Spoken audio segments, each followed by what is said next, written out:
In this episode with Dr. Stacy Sims. Yeah, especially my mom laughs at this when I bring this up, when I would wear her boots and my Wonder Woman underoos and run around the house going, like emphasizing that I could do anything and be anything. And I didn't get the, Stacy, you're just stressing, stop doing that, like a lot of parents might do if you're wishing things around and knocking things down. It was more laughter and, yeah, cool, great. So I got the encouragement to actually be expressive. Yeah. So that was good. I don't think my parents actually realized how much that was a benefit to growing up. You see it now where people are like, oh, let your kids be expressive. But when you're thinking about late 70s, not so much. People will see me if I'm concentrating in the lab, like I'll look at a plain blank board. And if you've ever seen the Queen's Gambit where she's imagining the chess pieces moving, that's how I think when I think about metabolism and how like glucose is broken up and how it gets into the cells and all those cellular processes. And that clicked when I was in metabolism. I was like, this makes sense, and I enjoy this. So that's how I got into exercise physiology.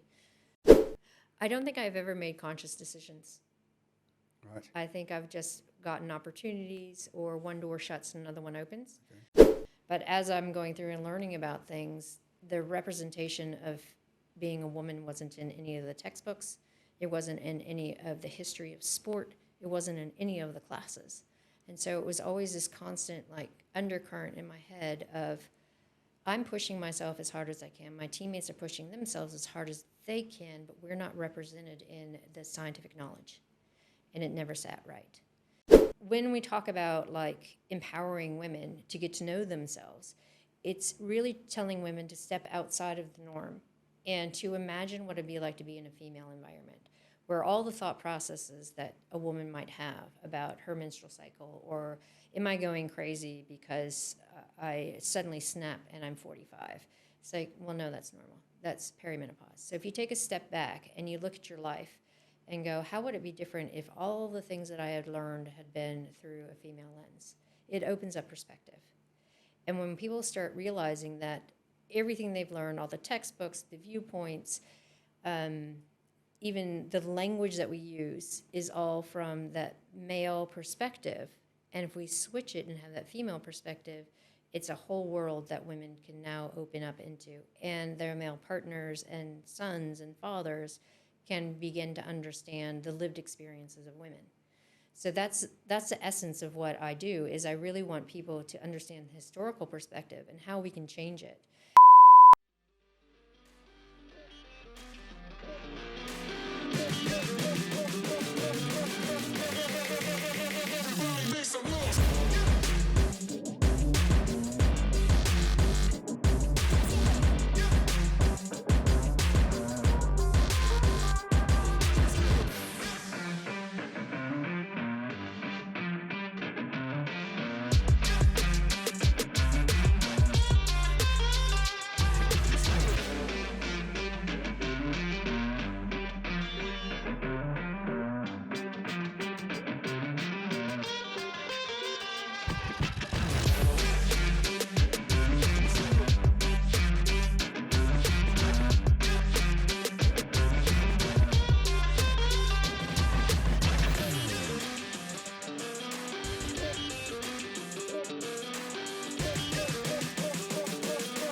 Stacy, Thank you for taking time out of your busy schedule and being with us today. I really appreciate it. Thanks. I'm excited, like I just said, to be out of the house and having a real conversation with real people. It's exciting. Excellent. So if I can, what I'd like to do is start by asking you a question related to the title of this show, Life's Work. Yeah. Can you describe for us what your life's work is? And that's not suggesting past tense, it's your current life's work. I'd say, to really encompass it shortly, is empowering women. Not from a feminist point of view, because we know what's happened in the past, but it's like taking what we've learned in the past through patriarchal ideas, but actually learning from it and moving forward from it. So we're empowering women through the historical perspective, but also what can we do now?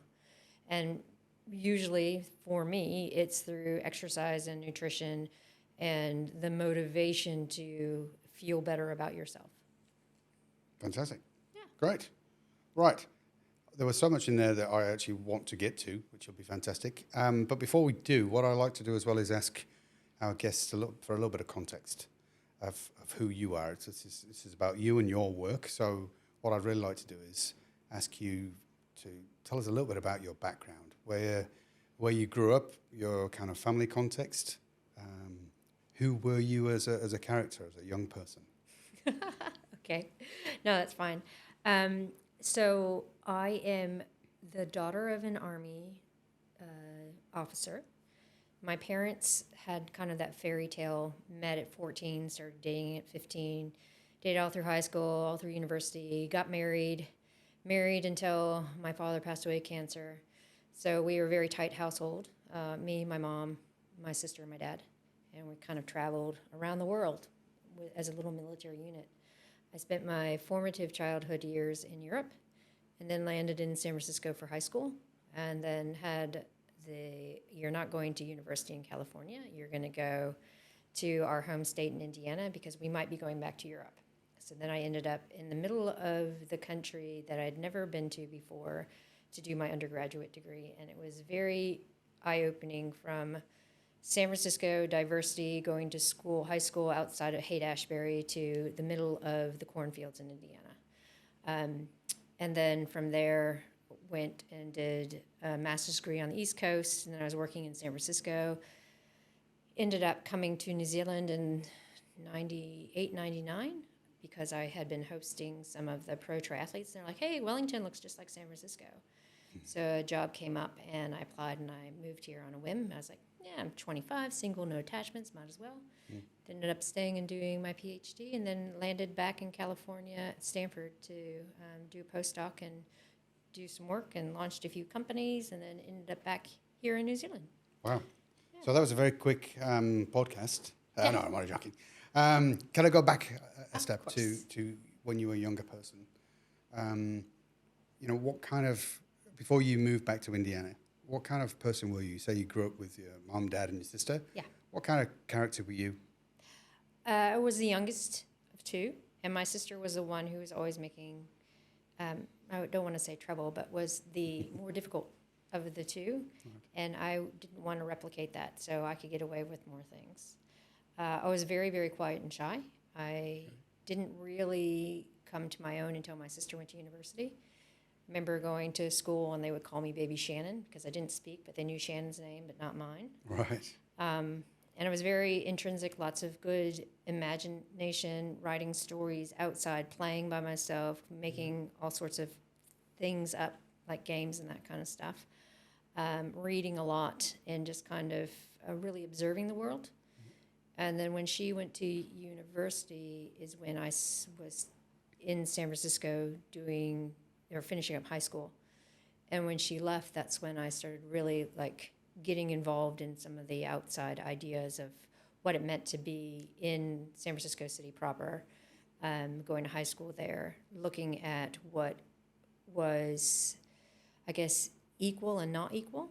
So when we're looking at, I ended up being a minority in my high school because I went to a college prep school, and I was one of 4 Caucasians in the school. Everyone else was primarily Asian descent because it was college prep. And so everyone who comes in, they want their kids to have the best availability to get into school. So we had advanced placement classes, college prep classes, all that kind of stuff. So to go from being the majority and everybody thinking the same to all of a sudden experiencing what it meant to be a minority and not hearing English in the hallways and that kind of stuff really kind of set you back. Like, whoa, wait a second. Now I see what it is like to live in a world where everything you think is the norm is not the norm. So that was really eye-opening. And so that kind of pushed me forward with regards to seeing outside opportunities and outside experiences, lived experiences. And like I said, going to high school by Haight-Ashbury as well, where the hippie movement started in San Francisco. And so it's very alternative. So you have, on one hand, being a colonel's daughter and having all the things that go with being a colonel's daughter, into being a minority in high school right next to the hippie movement, right? And so there was a lot of different viewpoints. And it was also the time when the first Kuwait invasion happened, and I ended up being the only person in high school. Everyone else went down to protest. And people asked me why I wasn't protesting. And I was like, because then I'm protesting against my father, and I didn't want to do that. And everyone was kind of in a shock, kind of like, what are you doing? I was like, well, it's a viewpoint, and I can see your viewpoint. I can also see my father's viewpoint, and I can see what's happening in the general aspect of things. And so it was really just the compassing high school experience that really kind of benchmarked how I started seeing things in the world, which then got me to the point where I'm like, women are not small men. And that's how I really got into the idea that we need to find equality. And when I got to university and there wasn't, that's when I was like, okay, why? Why? If I see all this diversity and I've grown up in this diversity and I see the inequality, and it's very frustrating to see that inequality, I don't want that to be in the general population. We should have moved forward from here. We shouldn't have men on a pedestal and women as second class. Yeah, so there's a couple of key things there you said about different viewpoints and observing. I think you used the word observing. Yeah. So were you cognizant back then at high school that you were observant and seeing different perspectives? Yep, So definitely. that was very much a conscious thing for you. Yes. Because I speak French. I learned when I was a kid and when we were in Europe. And so I really wanted to be a translator for the UN. And if you think about if you're working United Nations and being a translator, you have to be very cognizant of other people's cultural experiences. And I also understood that I was growing up in a different family household than a lot of my friends. Like my parents have been married forever. My father's in the Army. We have things that other people don't. And we also don't have things that other people do. So I was very hyper aware of the differences, especially cultural differences. And then going from that kind of in your face every day, there's something different and new to learn, to boom, right in Indiana where everything's the same. It was very shocking that other people were still in this mentality of sameness. Yeah, I was just going to ask you that. I mean, did you feel kind of isolated because you had that kind of view of the world in the sense that not everyone has that perspective, do they? Yeah, I did. I felt like I had been dropped off in a completely different time, I guess. Felt like we'd been pushed back into the 1950s or 60s. And there were some innovative parts, but even going to some of the basic classes and still feeling like, hey, wait a second, there's so many cliques here. What am I back in kindergarten with the girls doing one thing and the boys doing another thing? So I was an outsider. I was an outsider for the fact that I came from California, and I was an outsider in the fact that I didn't grow up how most of the people in my class and dorm grew up. And I kind of felt that way all the way through. Yeah. So, sorry, before I come to the uni bit, I'm going to get there very shortly. Yeah. But because I think I either read or watched a video that's part of the research before this podcast, that I think you kind of, I don't know whether you wanted to be, but you certainly idolized Wonder Woman and characters like that. Definitely. Yeah. So as a young woman or a young girl, did you have any idea about what you wanted to do in the world as you were growing up? Well, like I said, because we moved around a lot, it was just me and my sister, my mom and dad, and I had books and, I had friends, but often you're dropped in somewhere, and so you're still the outsider, growing up as the outsider. But I love superheroes, especially Wonder Woman, and then also Princess Leia from Star Wars, right? Because they seem to not care what other people thought. And that was something that I was aware of, the fact that I did care what other people thought, because I was shy, I was quiet. But I idolized them because they seemed to be able to break through hard situations, and they were able to say what they meant and get pushed forward. And that wasn't something I saw in other characters. A lot of times it's like, if you think, like I Dream of Jeannie or Bewitched, it was very much, okay, these women have their own kind of magic, but they were still pigeonholed into what the man of the household wanted them to do. And I was like, wait, it's cool that they have these powers and they can be like really strong in the house, but yet they still have to bend to what is the social norms. Whereas Princess Leia and Wonder Woman didn't bend to those social norms. So did that kind of You said you weren't like that because you were shy, but did that kind of give you empowerment to overcome that? Yeah, especially, and my mom laughs at this when I bring this up, when I would wear her boots and my Wonder Woman underoos and run around the house going, like emphasizing that I could do anything and be anything. And I didn't get the, oh, Stacy, you're just stressing, stop doing it, like a lot of parents might do if you're wishing things around and knocking things down. It was more laughter and, yeah, cool, great. So I got the encouragement to actually be expressive. Yeah. So that was good. I don't think my parents actually realized how much that was a benefit to growing up. You see it now where people are like, oh, let your kids be expressive. But when you're thinking about late 70s, not so much. Yeah. So what did you want to do? Like, before you went to university, do you have an idea of what path you were wanting to follow? Oh, yeah, and I'm completely far removed from that idea. I wanted to be, like I said, a translator for the UN or chef. And my parents were like, no, you're not going to be a chef. I don't want that life for my daughter. Okay. You're going to go to university. Right. And I'm like, okay, well, growing up military and political science and seeing conflict of war and that kind of stuff with the Kuwait invasion and all of these things that had come up in that time frame. It's like I want to be a translator so I can be in the mix and I can actually try to help. But then I got to university and fell asleep in every poli-sci class. I'm like, this is not for me. Yeah. So then what happened? What did you study? One of my good friends and roommates, like, we're studying metabolism and exercise physiology, and with your knowledge and interest in nutrition, you probably would like ex-phys. So I jumped into metabolism, which was a third-year class when I was a first year. Right. And I was like, this all makes sense. This makes sense. I can see the cellular processes. So people will see me if I'm concentrating in the lab, like I'll look at a plain blank board. And if you've ever seen the Queen's Gambit, where she's imagining the chess pieces moving, that's how I think when I think about metabolism and how like glucose is broken up and how it gets into the cells and all those cellular processes. And that clicked when I was in metabolism. I was like, this makes sense, and I enjoy this. So that's how I got into exercise physiology. All right. Yeah. And sorry, just to make a connection there. So your friend said you're interested in nutrition. Was that the chef bit, or where did your interest in nutrition stem? So, being in San Francisco, we had to do internships for high school, and I started working for Friends of the River in People for Ethical Treatment of Animals, because it was just right down near our house. And the whole idea of sustainable food growth and eating close to the source and that kind of stuff was very much the thing there.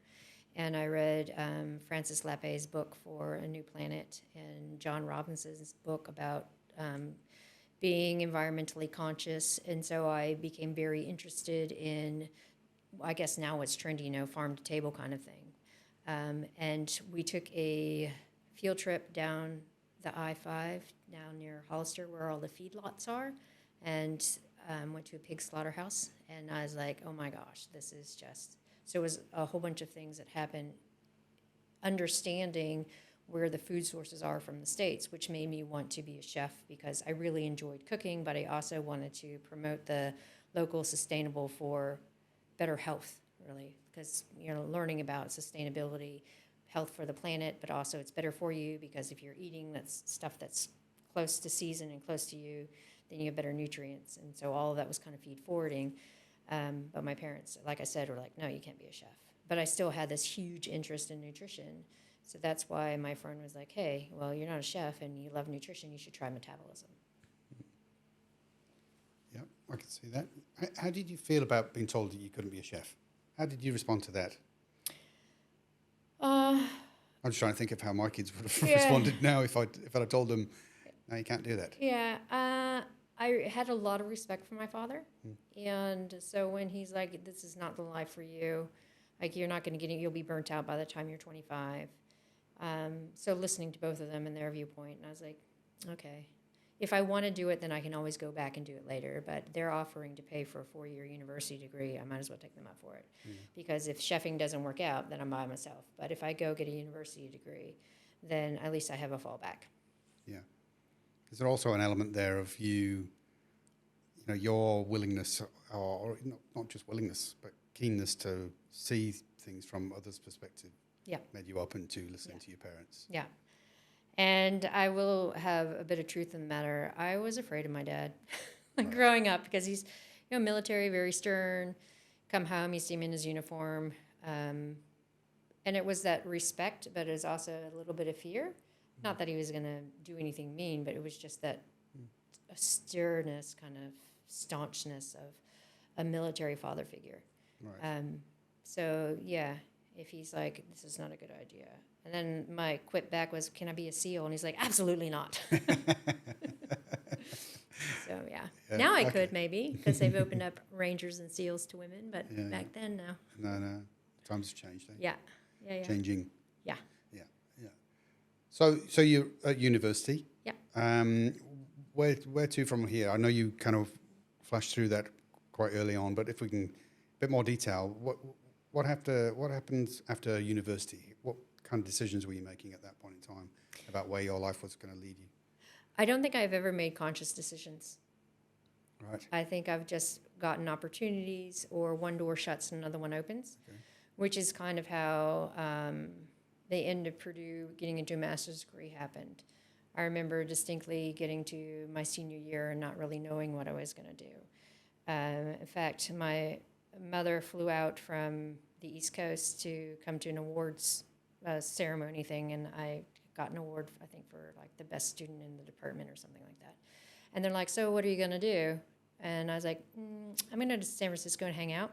Like, I had no idea. And my mom was so embarrassed because other people were like, I got into this grad school and I'm doing this and this. I really didn't have a career plan. But I did apply to certain master's degrees because I was interested in really going after the injury part, because as a female athlete and being on the crew team and being an athlete and being around athletes, whenever you were injured, the automatic response was you need to stop. And from an athlete mentality, that doesn't go over well. Like, you can't just all of a sudden stop doing what you're doing and not have interaction with teammates, have different structure in your life, and expect to keep moving forward and get better. So I wanted to go after that and see, are there other things that we can do to tell our athletes to be able to rehab and maintain those connections and still keep training, but get healthy while they are training. So I went to Springfield College in Massachusetts. It's a small little college, which I guess it's not quite a university because it's not big enough in the States, outside of Boston. And I started kind of in the athletic training and rehab, and I was like, I don't want to tape ankles, but I'm still very interested in exercise physiology, in heat adaptations, because there are things that we can do with heat that can promote healing. So that was kind of the direction I took when I was in my master's degree. And when you're in ex-phys, there are other opportunities to, like, you can work clinically, you can work for teams. So it was kind of got into master's degree, wasn't that excited about that kind of rehab, so then moved into ex-phys.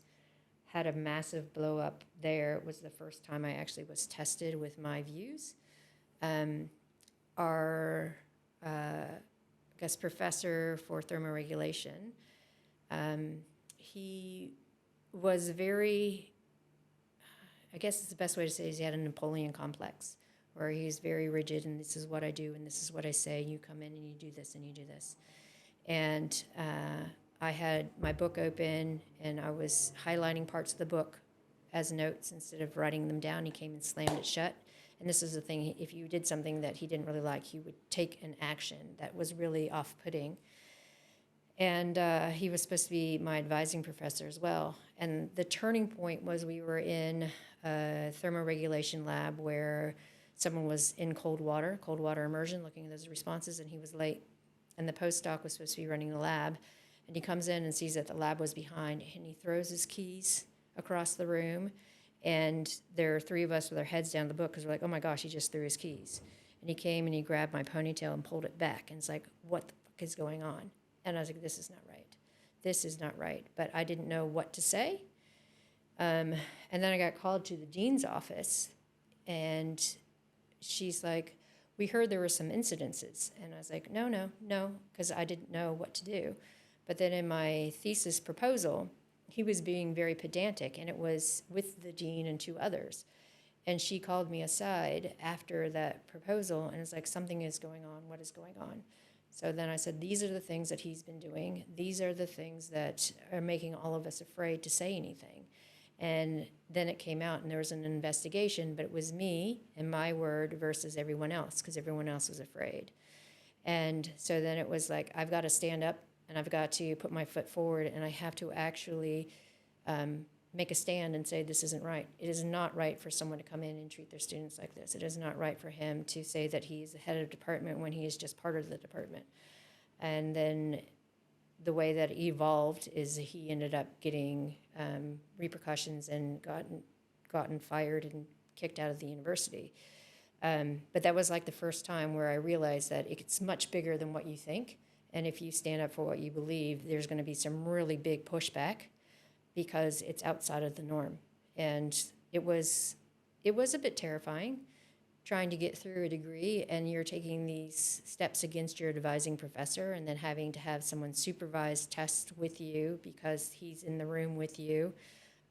So that was a big, huge learning curve of how to interact in a bigger environment when people are so opposed to some of your views, even though you know that what you are saying and what you're doing is the right thing to be doing. It takes courage to do what you did. Yeah.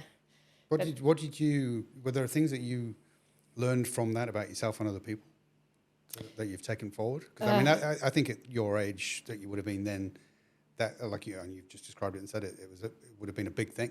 Yeah. Quite impactful. Yeah, and it was terrifying. I think it taught me how far I can push and still hide that fear. I remember feeling nauseous almost every morning, having to go to classes, wondering what I would encounter, and then talking to friends who were actually in the same classes, and they would talk to me and go, yeah, I really support you, but then in the out face, they wouldn't. So it was also understanding what can be said behind closed doors and what actually will be said. So it was, I put it now as I look back, a really good learning point for business to understand how you can push for things within business and understand that what you think is going on might not be going on and how to navigate that. There's a lot in what you've just said there. I think it was sort of triggering things in my mind about, in particular, I think feeling like you've got the support of your peers, but actually you haven't. And the reason is it's all about fear, isn't it? It is, absolutely. And it came back when I launched my first company. I launched a company and we put the first women's specific product out on sport hydration. Not only was I putting a new product out that was low carbohydrate, like really entrenched in science about hydration, but I was also saying, hey, women need something different. And the comments that came from a lot of the men were so disturbing that I still get PTSD when I read comments. But it was like all the stuff that I experienced in my master's degree came back when I started that company. Not only from the interactions between our investor and the guy he put as a CEO and then me as R&D, and I was a new mom by 1 month. Like all of these things all came rushing back from that one experience in my master's degree. So that's why retrospectively I look back and go, okay, yeah, that was a very hard time, but I made it through and I learned some of the feelings and steps and things from that experience and knew how it came out. And so my mom always is like, it's like Murphy's Law. You have 5 really hard steps to get to one good one. Whereas other people might have good steps and then they have good steps and then they have good steps and they never have bad steps. I was like, I guess that's how I became resilient because I don't ever expect things to go my way. And I think it might have stemmed from all of that happened during my master's degree. Yeah. The good step thing. Yeah. You can have good steps in your comfort zone. Yep. I think that's easy, isn't it? Absolutely. But if you've never had any kind of challenge, let's just loosely term it that way, like you did in your life, that's out of your comfort zone, but you learned about yourself and you learned you could cope with it. Yes, you like you said, you might have flashbacks to it, but maybe those flashbacks are useful because it's telling you you coped with it then and you can do this now. Some people might shy away from challenges because of the fear of not knowing how to deal with it. Yeah. Whereas you in your business and your line of work, which we're going to get into more detail about. Bit of a trailblazer, if that's the right phrase. Yeah. Is that? Would you agree with that? That's what people tell me. Yeah. I just like, I see a problem, I keep pushing it. Yeah. Push. Yeah. Maybe it's the fringe, but yeah. Yeah, Anyway. but you know what I mean. It's Yeah. it's like you could have had these thoughts and looked into things and scientifically had some proof to back up what your thoughts and theories were, and not done anything with it through fear, which is what most people do. Yeah. I'm not saying anything controversial there. I think we all have fear in our lives. It stops us from doing all sorts of stuff. But you've overcome that. You've gone from the shy person that you were as a child to someone who's actually prepared to stand up and push for what's right and what you believe in. Yeah. Doesn't mean I'm not afraid. No. Just means that the idea of the outcome can supersede the fear. Absolutely. Yeah. Absolutely.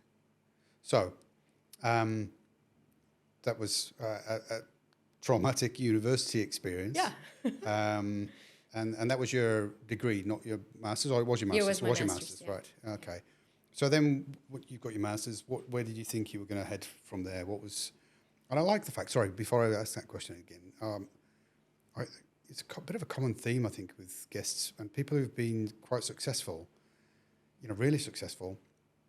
Interestingly, most of them haven't had a kind of defined path of, that's what I'm going to be, and I'm going to follow that all the way through. Some have, but a lot of them haven't. A lot of them have kind of just been prepared to go where and follow threads and see where it takes them. Yeah. Yeah, my motivation after graduating with my master's degree was get back to California because I loved San Francisco and I loved Santa Barbara and I really wanted to find a job out there. So I took a job in Redding, California, which is the very northern part by Lassen Park and Shasta, in the middle of nowhere with a bunch of ranchers, working cardiovascular rehabilitation for a bunch of meat-eating old dudes, right? And they would get very frustrated when I'm trying to make them do exercise.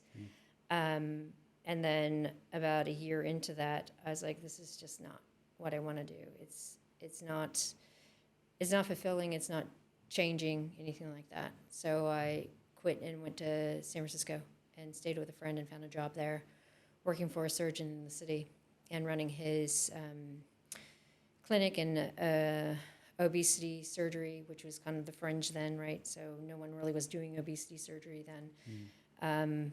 Getting people to start exercising and changing their lifestyle after this massive surgery.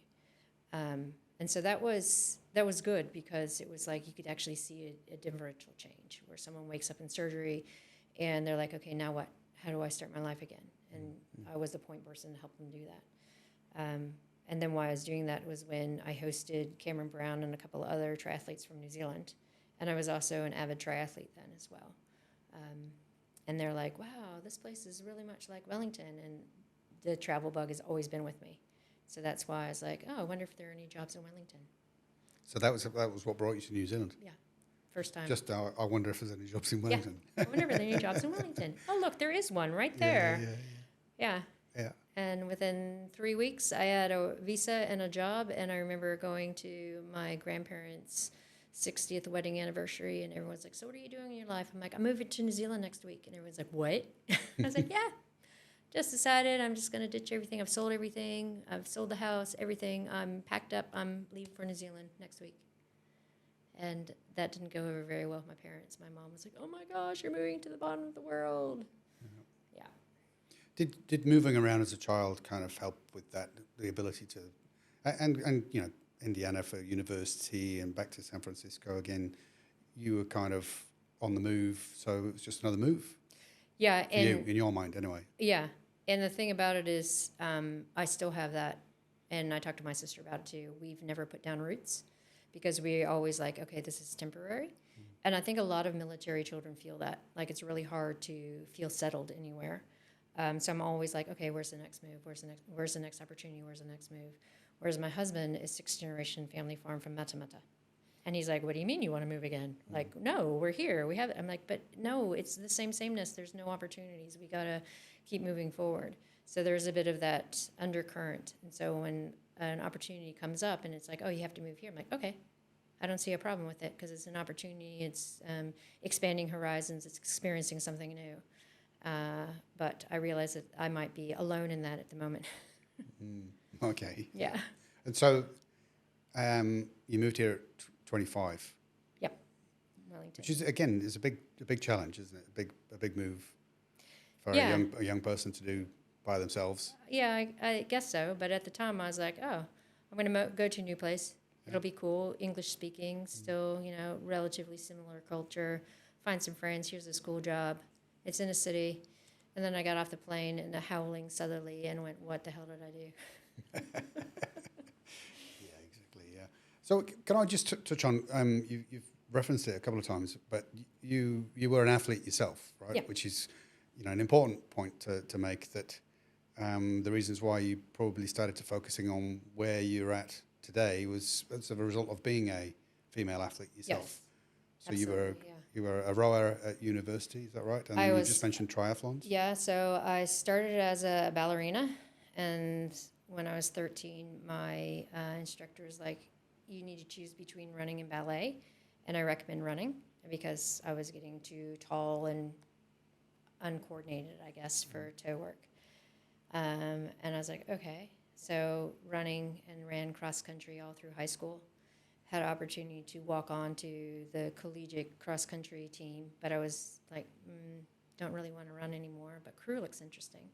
So that's how I got on the rowing team at Purdue, primarily because I met a lot of the rowers out running. And I was like, oh, are you training for anything? Oh, yeah, we're training for crew. And that introduced me to rowing. And that was the first real team sport that I'd been involved in. And it was incredibly different from being out there running and trying to get better as yourself, but you're trying to get better as yourself and your teammates. So that was a lot of fun. And then that kind of was a trajectory because we'd have these other challenges within the team. Like I ran 20 marathons before I was 20 because I had teammates who were like, let's just go do this marathon the day after Head of the Charles because we're there. It's like, oh, okay. We called it the Gamers Club. So I think there was a group of us that ended up doing 10 marathons in 2 years just because we could, right? And then when I got into my master's degree, got introduced to bike racing and triathlon and ultra running. And I was like, well, I don't have a bike. I don't want to swim in the cold water, so I'll start doing some more running and do some ultra running. And then from there, it fed forward into doing triathlon into Ironman, and did Kona and one New Zealand Ironman age group, and then ended up doing Xterra. And in between those, I was a professional bike racer, so it's always been this undercurrent of athletic challenges. Let's see what the next step is. How can I get as far as I can in this sport? And then when I get as far as I can, then I would get bored and change sports, which I think kind of follows that whole theme of you move somewhere, you make new friends, do the new adventures, and then, oh, it's time to move again. Yeah. Yeah, but you would have been looking at yourself. I was just trying to sort of relate to that when I was a lot younger, obviously in sports myself. Me looking to get better at that was more of a skill set, whereas you were looking at fitness and the mechanics, if you like, of the physiology of the human body. Yeah. Yeah. So can you talk to us a bit more about that and what led you down that path? What led me down that path? Yeah. Yeah. If I'd been a biomechanist, I think I would have been more skill-based because biomechanics is very much the lines and angles and math of the human body. But like I said, when I got into metabolism, I could see the cellular processes, just like the Queen's Gambit moving her chess pieces. And so nutrition and the physiology was very interesting to understand what it felt like to be at lactate threshold and feeling the burn as an athlete and then learning about it. But as I'm going through and learning about things, the representation of being a woman wasn't in any of the textbooks. It wasn't in any of the history of sport. It wasn't in any of the classes. And so it was always this constant undercurrent in my head of I'm pushing myself as hard as I can. My teammates are pushing themselves as hard as they can, but we're not represented in the scientific knowledge. And it never sat right. And I think that's why I was like, okay, what's going on here? We're training as hard as the men, but the men seem to be peaking at the right times, and we're not. And there are some times where You know, some of my teammates will be like, I'm not on today because, you know, it's that time of the month. And the boys would never have that conversation. So it was just small little things throughout that was really planting a seed in my head of there's something not quite right here when we're working just as hard to get the same results, but we're not quite there. And then not having that representation in what we were learning in the classrooms. So what in your mind did you want to do about that at that point in time? I wasn't sure. No? I wasn't sure. But I think one of the telling points, and I explained this in my TED Talk, was the metabolism lab in third year, where a lot of the other women that were in my degree in classes, they were in it to learn and then go on to be athletic trainers. They weren't in it as athletes per se. So I'd be one of the only endurance athletes that would be fit enough to do some of the challenges. So I volunteered to do the 2 to 2.5 hour run on the treadmill for the lab, one with water and one with carbohydrate. And you had a familiarization. So there were 3 time points where you had to run for 2 to 2.5 hours. I was the only woman, and there were 4 guys doing the same thing. And when it came down to looking at the results, they threw some of my results out because they were the anomaly. They didn't match up with the men's. And I was like, wait a second, how come you're throwing my results out? I standardized exactly how we were supposed to standardize. I know that I did because I'm a military daughter. I follow instructions really well. And there's nothing that I did that would have skewed those results. And so that really, really made me mad because I worked just as hard and did everything correctly, but yet my results were thrown out. And because they were, quote, an anomaly. So that's when I started really investigating, like, why would this be? And the only thing that was different was the phase of my menstrual cycle, of where I was. So one of the females, I was in low hormone phase. The water only, I was in low hormone phase. And then the carbohydrate, I was in a high hormone phase. And so that makes a huge difference because when you're looking at carbohydrate metabolism between low and high hormone phases, the menstrual cycle, the body responds differently. What we call the respiratory quotient of how much fat versus carbohydrate you use is different between the phases. That's the only thing that was different between me and the men. And so that was like the telling point where I was like, hold on a second. So if this happened to me, how many of these scientific studies that we're reading either included women or didn't include women, and how many of those women's results were thrown out?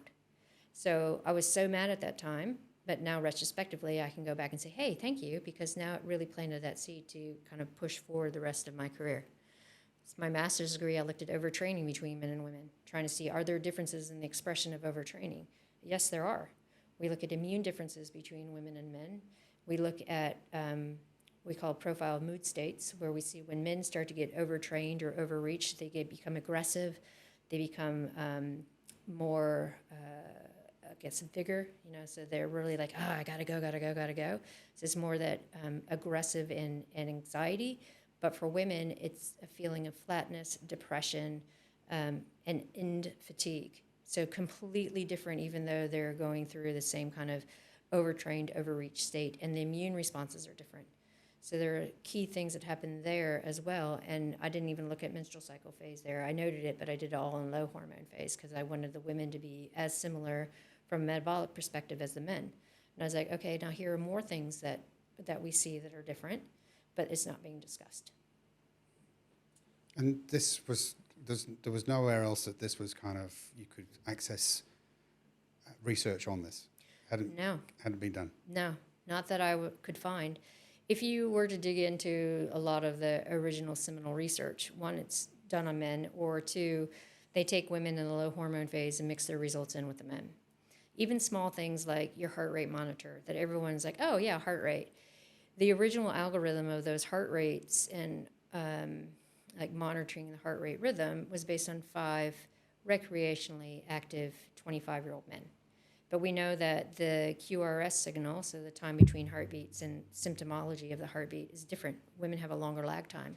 So if you're looking at heart rate and through the heart rate monitors, the algorithm isn't correct for women. But no one's ever questioned it. They were just like, oh, well, here's the original data. Here's the seminal data on heart rate and the way the heart rate rises during exercise. And then when you look at the original population, you're like, it's five dudes. Like, how does that even work for someone who's in their 50s, either women or man? Or how does that work for women who are, in their reproductive ages? So it's that thought process that you go back retrospectively and you're looking, and at the time, looking at the research, I didn't see any representation of women. And at what time was this? What kind of What year? years? Yeah. Then I'll tell my age. Well, approximately what? Yeah, no, mid-90s. Yeah. Yeah.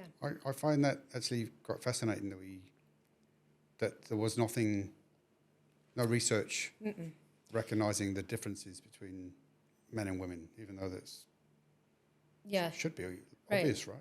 There's a small body of research that came out of NATIC, and NATIC is in Massachusetts, and it's a military thermoregulation research unit. And Stevenson and Kolka are two women that were doing a lot of research, but they are looking at thermoregulatory differences in female soldiers. So looking at how women sweat and how they respond to fluid balance, either between phases or a contraceptive pill. But that was the only thing I could find. And I was like, well, at least someone's looking at hormone responses in women, but this doesn't have anything to do with metabolism, recovery, overtraining. So then I really started looking when I was doing my master's degree as well, like trying to find information on women, and there wasn't any. You could find some immunity stuff, but that was in the fertility work. But you could not find anything in sports science. So was this what you were establishing as part of your PhD, or did this trigger you heading down that PhD pathway? I never thought I would do a PhD either. It's like one of those things, like you kind of fall into it. So when I moved to Wellington for the job, after 2 weeks, they closed one of the clinics and made me redundant. Wow. I was like, excuse me, what? Welcome to New Zealand. Yeah, I was like, you knew you were going to close the clinic and you recruited me to come over anyway. This doesn't make sense. So then I was like, what am I going to do? Like, I'm in a foreign country. I'm on a 2-year work visa. And the job that I moved here for is no longer. And at the time, Massey had come into Wellington and they were looking for a lecturer. So I interviewed for that and I got the lecturer position at Massey in Wellington. And so back in academia, and I'm like, oh, okay, so there's a lot of teaching, and then wanting to teach things that I didn't learn was kind of on the fringe, so kind of got a hand slap, no, you can't do that, it's too difficult, you got to stick to this. And I was like, if I really want to make a difference, I have to get a PhD. And so I was emailing back to UC Berkeley with George Brooks, who's like one of the iconic guys in exercise physiology. He's like the father of ex-phys. And I said, I want to do my PhD. Do I need to do it in the States or can I do it overseas? And he said, first and foremost, athletes and PhDs don't mix. And I was like, excuse me? I don't understand that. He's like, if you're going to keep being an athlete, then you can't get a PhD. I was like, why not? He's like, because the athlete mentality makes you too tired to actually focus. And so I was like, no, don't tell me I can't do something. So then I was like, I'm going to do this and I'm going to keep being an athlete because that's part of the driving factor here. So do I need to get a PhD in the States or can I get it overseas? And he's like, it doesn't matter as long as it's a high-quality university. I was like, okay, because here it's 3 years, research only. In the States, it ends up being 8 years. And a lot of it is not really that conducive to getting a PhD. So then I applied to University of Otago and got accepted. And I was laughing that I went all the way to the bottom of the world to do some thermoregulation fluid balance work. So that's how I ended up getting the push to do a PhD. It's interesting, again, though, isn't it, with, throughout life, if you listen to certain people who, there's always barriers. That was an interesting one, wasn't it? You can't do a PhD because you're an athlete. Yeah. But yet your PhD was going to be on... athletes. Yeah. Yeah. And I was really confused that he said that because he's like I said, he's like the godfather or the father of exercise physiology. And it's like, well, he must have had some really bad experiences with PhD students who were athletes in order to say that. Because in my viewpoint, that if you are so tied to being an athlete and understanding what an athlete goes through and your research is reflecting that, then you have the opportunity to use the language and use the motivation to keep your participants going because you know what it feels like. And I've always made a point where I want to be the first person to go through a familiarization session in any of the studies that I do, because I want to know exactly what everything feels like. So then when my participants come in, I can really commiserate with them or tell them where there are going to be some sticking points because I've been through it. So again, that perspective thing. Yeah, exactly. Viewpoint. Yeah. Yeah. Okay. And so your PhD, talk us through that, what that was like. How were you, was it funded? Or how were you?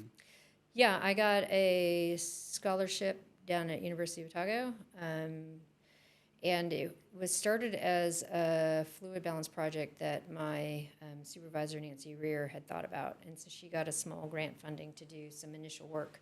And it was looking at sodium loading. So when astronauts come down from being in space, they don't have the blood volume or blood pressure to be able to stand up. So what they do is they have to eat something like 3,000 milligrams of sodium in order to get enough salt in their body to create enough blood volume in order to stand up and have blood pressure. Right. So if we think about that in like blood volume and having plasma available for sweating and thermoregulation, especially if you're looking at going from New Zealand to the Northern Hemisphere to race in the Northern Hemisphere summer, it makes sense that you would be able to expand plasma volume, expand blood volume to handle that differences in heat. So that was the initial pilot work of looking at using this idea from NASA for blood volume expansion, but put it into the heat, and of course in men. And I was like, well, okay, we know that this works in men, but we know that there are also a lot of fluid balance differences between menstrual cycle, between oral contraceptive pill and menstrual cycle. And I want to see if there are also differences between men and women. So that was the drive for the PhD, to really look at fluid loading, cross-menstrual cycle, and that kind of stuff. And when I finished, or was in the midst of finishing that first pilot study, I went to Kona to race Ironman. And we did a whole bunch of heat acclimatization to get ready to go race in Kona. And the only two of us that had issues with hyponatremia, so that means that we end up with low blood sodium on the course, was me and another woman who was in the high hormone phase of their menstrual cycle. Everyone else was sweet.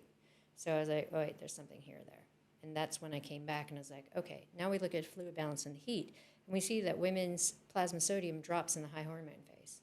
So people can experience hyponatremia if they're in the high hormone phase and they're not taking care of it.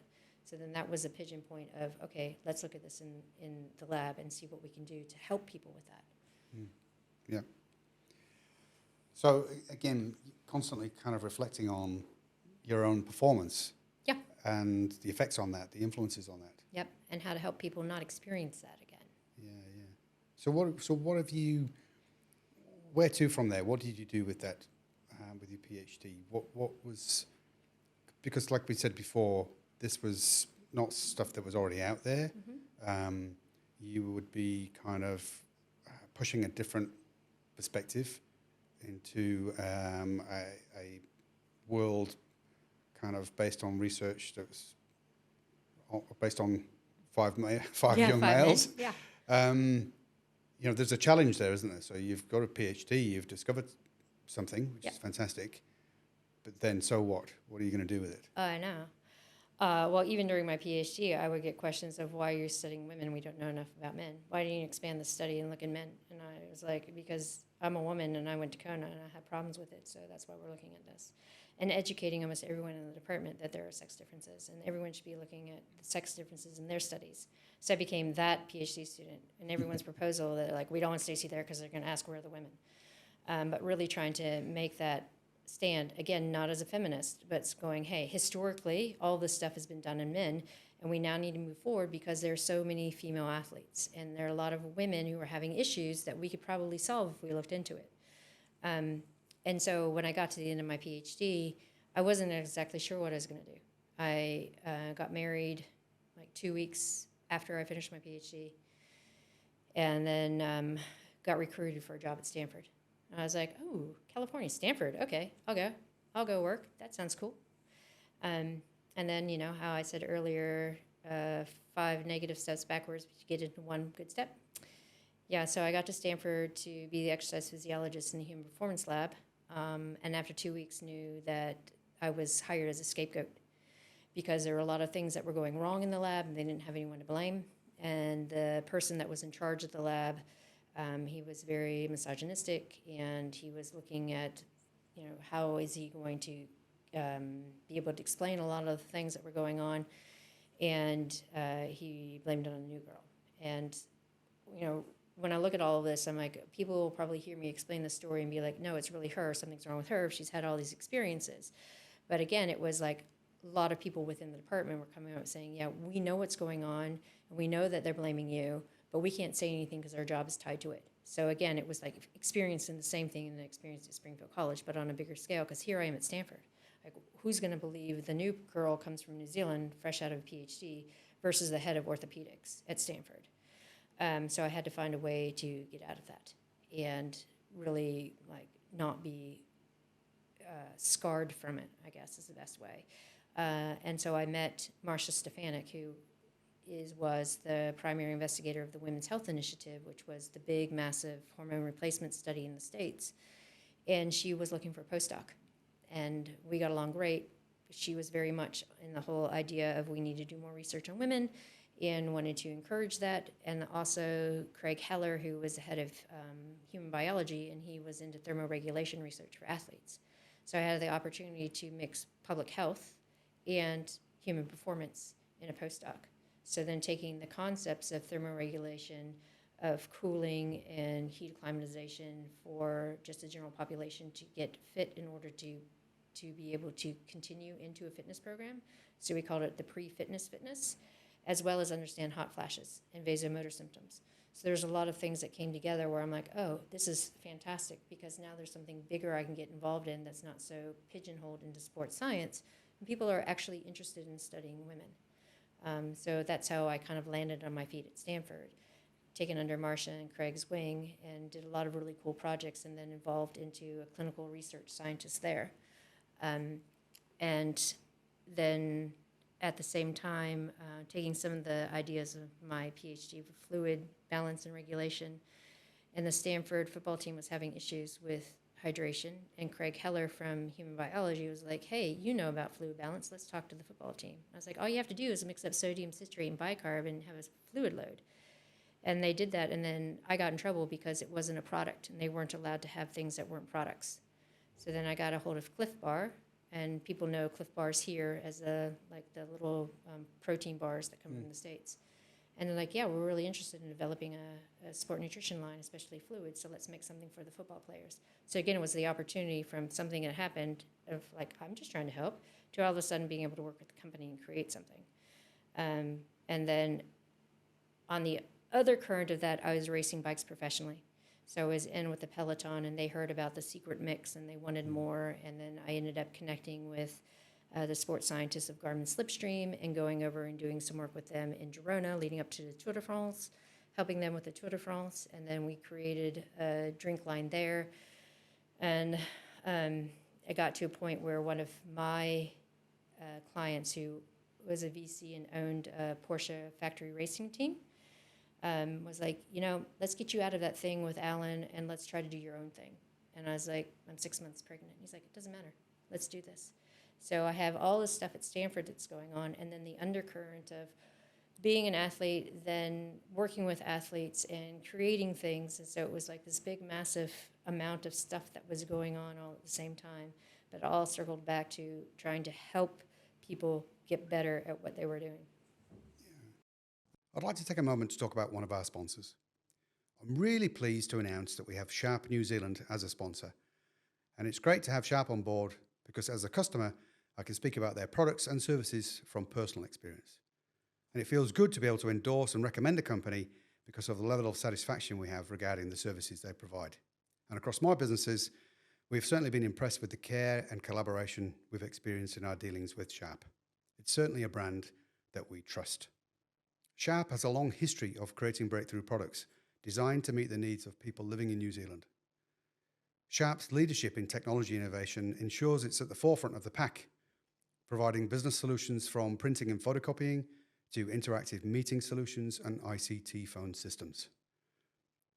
No matter where you are or what size your organization, whether you're large or small, Sharp New Zealand can provide their services to you nationwide.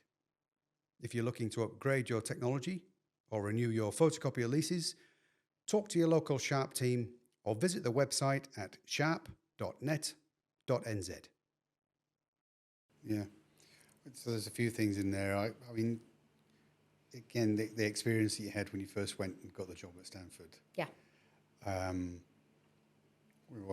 Don't need to go into too much about that. Clearly what you said, that wasn't that flash. And you know, my sort of take on that is you're going to get some of that stuff if you're willing to put yourself out there and do different things. You know, again, stay in your comfort zone. You're probably not going to experience that, but stepping out of it, it's going to happen from time to time. But you know, from that crappy experience came something good, didn't it? Yeah. I remember when I tendered my resignation at the human performance lab, and the orthopedic guy was like, "Stacy, do you know what your problem is?" And I said, "No, what is it, Gordon?" He goes, "You're a woman with a PhD who thinks too much." And I was like, I'm just not going to respond to that, because that is exactly the problem here, where you didn't like to be threatened by someone who, and there's more than just me, threatened by someone who thinks innovatively or thinks outside of the box.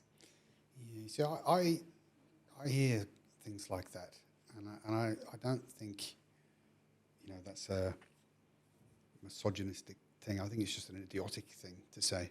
It's the, you know, who in the right mind would come out with something like that? Oh, people at Stanford.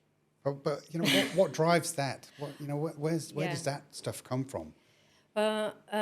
Working, when I was at Stanford, I also was guest lecturing at one of the state universities, because a friend was heading up the ex-phys department there, and I'd come in and do some fluid balance and stuff. And the difference between the students and the personnel, night and day. So when you have these elite universities like Stanford and Harvard and all the Ivy Leagues, there is a certain ego that goes with it. And when you get tenure, the ego just explodes. So they're like, the mentality across the board is, I am at an elite level, no one can question me. Whereas if you look at the state schools, people are paying to be there, and they're paying to learn, and they want to know. And so they ask questions all the time to get the information to know. And so the people who are teaching are very genuine with their time and very open to conversations and learning from the students as well. So it's completely different, I guess, from a status point of view. So I wasn't surprised of a lot of the things that I heard when I was at Stanford, of like at grand rounds being told I wasn't a real doctor because I didn't have an MD, I just had a PhD. Or you're a woman with a PhD that thinks too much. Because those things would roll off the tongue, and it had to do more with the status and the ego rather than thinking. And so it's just kind of like we have these silos, and people talk about the silos, and you can absolutely see it. And the more kudos there is in a university, the more that you will see this, which is one of the reasons I wanted to get out of academia, because if you have to go through that and the red tape to try to get anything done, it's almost impossible. It's fascinating, isn't it? Idiotic behavior aside, it's like if the people who are responsible for teaching others and the learning of others are close to learning themselves, what does that say about their teaching ability? I know. And the institution they work for, maybe. Oh, You know, who's employed them? Yeah. Not just employed them, but retained them, and you know, doesn't either monitor it or their behavior and their attitude, or they do and ignore it. Yeah, we could have an entirely different podcast on the inner workings of universities. That's for sure. Okay. Yeah. Well, episode 2 then. We'll do Episode 2. that. All right. So I'm conscious of time and how long I'm keeping you, but this is fascinating stuff. So if we can then, maybe I can ask a question about what you've learned and what you do in your business, drstacysims.com. Yep. And you're obviously involved in a whole raft of different things. Your TED Talk was fascinating, by the way, brilliant. Oh, thanks. Really enjoyed that. The book, Raw. You've done so many things. What's the essence? If I was to ask, what is it that people need to understand about what you've learned and what you teach that could make a difference to people's lives who've maybe never met you or heard of your work before? What is it that, if you could give us a bit of a summary of what is it that people need to know? Because I imagine, there's not just men like me who are fascinated and interested in understanding different perspective, because I'm married and I've got 2 daughters. But I imagine there's a decent size of the population of women who don't know what they probably need to know about themselves as well. Yeah. So the way I try to describe it is everything that we know from biomedical sciences, even through marketing and some of the other aspects of business, it's all through a male lens. We look at AI and AI coming out and the databases that the AI is learning from. They're databases on primarily cis men. So when we look at how that can affect women, how that can affect people who don't identify as a cis man, then there is definitely a lower tier that they are sitting on. If we were to move it and say, if everything had originated from a female lens, from a female environment, then we would be looking at the fact that menstrual cycle issues, puberty, perimenopause, menopause would just be normal parts of conversation, be normal parts of scientific design. There would be a massive amount of health help for these situations instead of being a tabooness, because it would just be part of normalized society. And the men might have more of issues because it hasn't been a cis male view. So again, it's the historical perspective. So when we talk about like empowering women to get to know themselves, it's really telling women to step outside of the norm and to imagine what it'd be like to be in a female environment, where all the thought processes that a woman might have about her menstrual cycle, or am I going crazy because I suddenly snap and I'm 45? It's like, well, no, that's normal. That's perimenopause. So if you take a step back and you look at your life and go, how would it be different if all the things that I had learned had been through a female lens? It opens up perspective. And when people start realizing that everything they've learned, all the textbooks, the viewpoints, even the language that we use is all from that male perspective. And if we switch it and have that female perspective, it's a whole world that women can now open up into. And their male partners and sons and fathers can begin to understand the lived experiences of women. So that's the essence of what I do, is I really want people to understand the historical perspective and how we can change it. And if we're stepping into like a leadership position, right? And we look at the language that's being used to motivate our women versus motivate our men. There are nuances in the language that we use where women don't respond well to negative than positive. Like as soon as you say a negative aspect towards a woman, hackles go up. They're like, oh, what did I do wrong? Because that's just the way that we have been conditioned to think, primarily through the patriarchal lens, not for the fact that that's an ingrained biological response, but it's always been that's how we respond. As a side note, my 10-year-old is just finishing watching 9 to 5, 1980s movie. And you watch it now and you're like, oh my gosh, how is he able to call them girls and do all of these things? But that was the norm in the 80s. No one questioned it. So when you start thinking about that kind of language, which might still exist in workplaces, in sports, sport culture, we talk about it, the toxic environment, it's very endemic from language and that perspective. So we start changing that and have women understand who they are and their lived experiences, have coaches and managers and other people around them, even VCs who are putting money into new startups, understanding what motivates women, how women respond, then it levels the playing field and we really boost the capacity and the potential of women, and we're not downgrading men. And I think this is the big sticking point, because people will say, oh, well, you're trying to elevate women at the disgrace of men. I'm not. And a lot of us are not. We're trying to elevate women, bring men involved in the conversation so we can elevate women and elevate men at the same time to get more performance potential out of both sexes. Lots of questions again.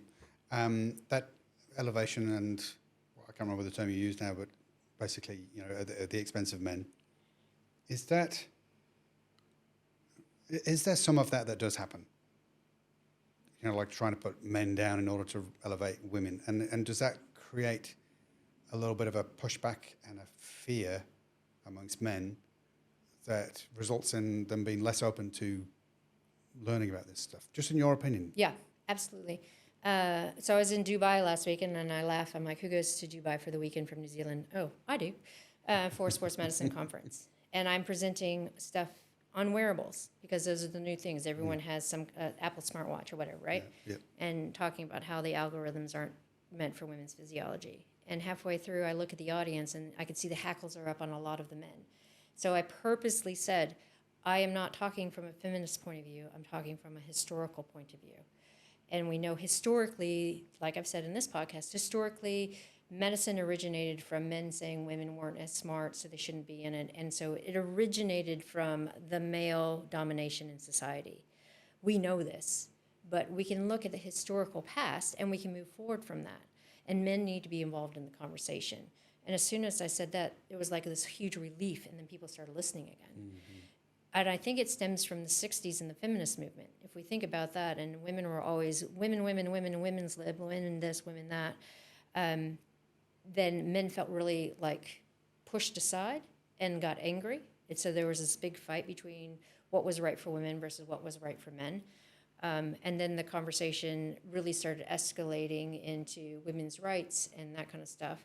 But as soon as it was being explained that women's rights just meant having more equality, not trying to push men down, men joined the conversation.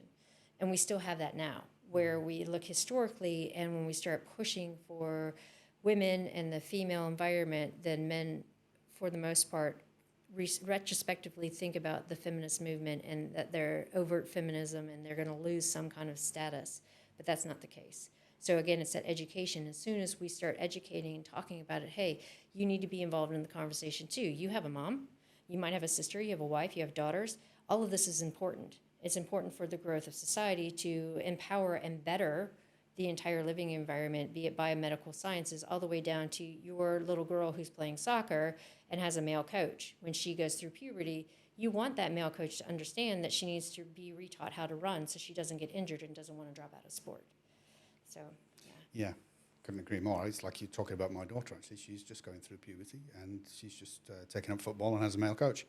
There you go. It's the same with my daughter. Yeah. Yeah. And so, you know, I've got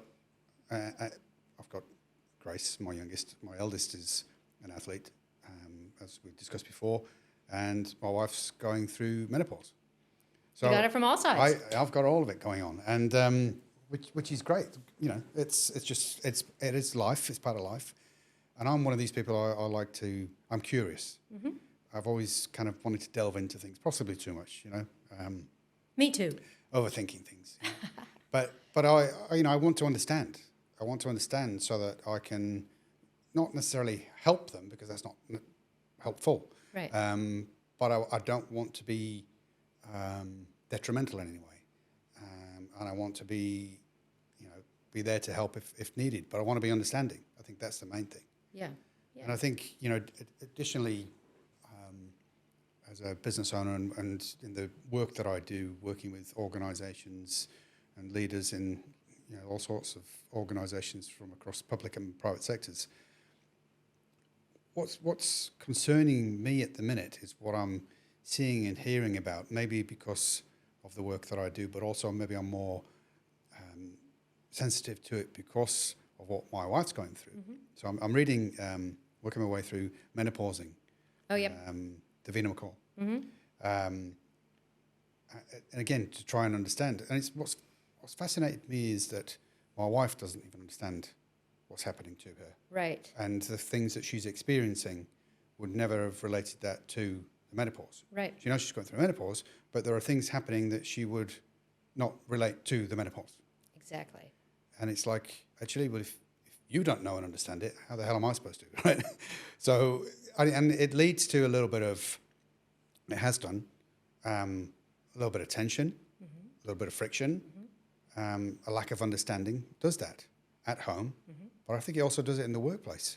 Yep. And so what I'm experiencing, working with in coaching capacity with leaders is I'm getting a sense from them that they don't understand some of the women that they work with.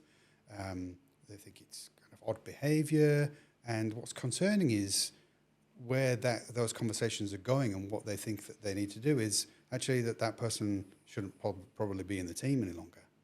Yes. And that concerns me a lot. And it's all about misunderstanding, or lack of understanding, should I say. And I think to myself, what's really, I think, brought to the fore is that, well, that could be my wife they're talking about. Yep. I have a friend who had really bad mood issues going through menopause, to the point where it cost her career and her marriage. And no one was able to tell her, hey, this is temporary because you're going through menopause, and there are things that we can do to help. Yeah. Because now menopause, although it's making its way into like popular media, people still treat it as a taboo. Like, we see there's more open conversation about the menstrual cycle, but that's really only come into being in the past 4 or 5 years. And those are sports people talking about it, like at high-level sport. We talk about menopause. If a woman's experiencing a lot of these issues with mood, can't sleep, irritability, weight gain, they go to their physician and they're told, oh, it's because you're 40-some years old, you're very stressed out. It's just part of life. I think here they call it, quote, the rushing woman syndrome, right? And they don't really dig in. Or they say, here's an SSRI for your mood. Let's take this serotonin reuptake inhibitor to help with anxiety, which doesn't do anything. Right? Well, it might help with mood, but it doesn't actually address the problem. Because when we're seeing, if we think back to puberty, where we're seeing our girls go through this now, right? And we see mood changes and we see body comp changes. Well, we're on the other end of it.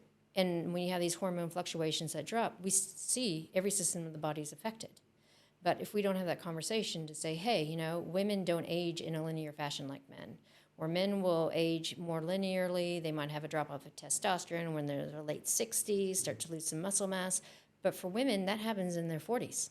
And it's an immediate boom right away. Or right? sooner, I learned from reading about it. Yeah, it's 35 to 50 is the range, and no one really knows. We start to see evidence in their late 30s where hormones, the ratios start to change. So we start to see changes in mood, cognition, concentration, proprioception, and body comp. But it can last for years. And again, when you go to the general practitioner and they're trying to test for iron, for fatigue, or they're looking at hormone levels, but it's a one point in time, so they can't actually get a really good picture. So the woman is told that she's normal and goes through and it's like, but this isn't normal. What's going on?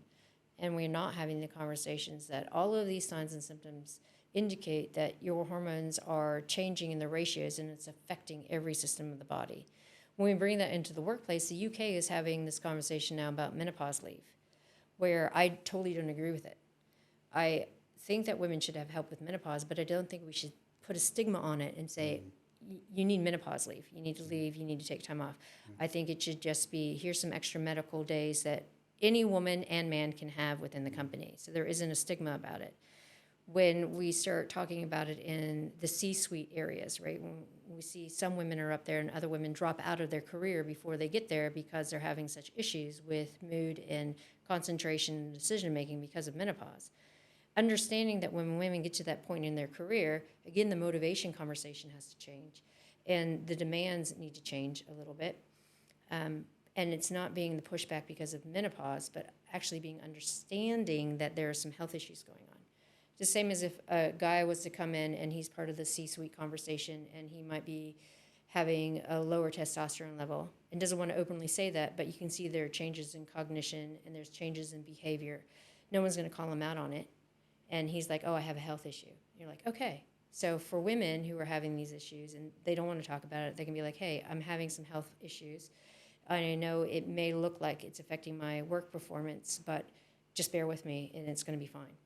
But we need to have those open conversations. We don't have to be overt and say, hey, I'm in perimenopause and my hormones are going all over the show and I can be a righteous some days and I can be okay other days. Just, it's the trend. Let's look at the trend over time and really give some leeway in that time period. But also men who are in the peak of their career, they're under a lot of stress too. So then we pigeonhole it just to women and saying, hey, women are going through all this and their moods are changing and their cognition and their decision-making isn't the same as it used to be. It could just be stress. If she was a man, it would be stress. So we need to compensate for that. Yeah. The mental health aspect that's come up so much for Yeah. female athletes and athletes in general now also needs to be applied when you get to the upper echelons of people's career. Because the mental health thing is huge, not only for women, but for men too. Yeah. There's a lot of connections going off in my mind. A lot of things come together. Yeah. Because a little bit like the mental health side of things, we're talking about it a lot more, which is fantastic. It's great. We're a lot more open. And But the doing is not happening. I was just going to say that. Yeah. That's the thing for me is like we're talking about the symptoms. We're talking about the outcomes of it. We're not really looking at prevention. Right. In my view, right? But also we don't know what to do about it. We don't know how to approach it. And I think, again, I'm just offering my perspective on things. I think that menopause is the same. And perimenopause, it's sometimes the women don't even know they're going through it themselves. Right. So if they don't know about it, it's very hard to have a conversation about what support do you need. Right. They might know about it, but there's a stigma attached to it, and they don't want to admit it publicly or go around shouting about it like you described. So again, the barrier to actually changing the situation in the workplace and the dynamics of relationships and performance and everything else, that's a barrier. It's a huge barrier. How do we overcome those barriers? It's probably $1 billion question. Yeah. How do we overcome those barriers? And what can we do? So from a leadership point of view, it doesn't matter whether you're a male or female leader. If you've got, and again, it doesn't matter whether we're talking about men or women. You're quite right. There are issues for both men and women. Mm-hmm. If you've got staff, you've got people who you work with, and I talk about this a lot with other guests and every day in business. I talked about it with Nick Gill last week about the need to understand individuals and see them as individuals so that we can understand what their individual needs are. It's paramount for us to have enhance the working experience because it's so poor globally. Yes. 70% of people are disengaged at work. Yes. How do we start to turn that around? Well, for me, it's the experience of being at work we need to look at. And so if we don't understand individuals, how the hell can we provide for them individually within the context of a team? And if we don't know what's going on for them, either because they don't know themselves or they know but they don't want to talk about it because of the stigma. Yep. And mental health is exactly the same. Well, we're really struggling, aren't we, to kind of Find the balance and get things find right. the balance, Yeah. remove those barriers, and work out how to create a better workplace for everyone. Yeah. And it is hard because from a sociocultural standpoint, menopause means old.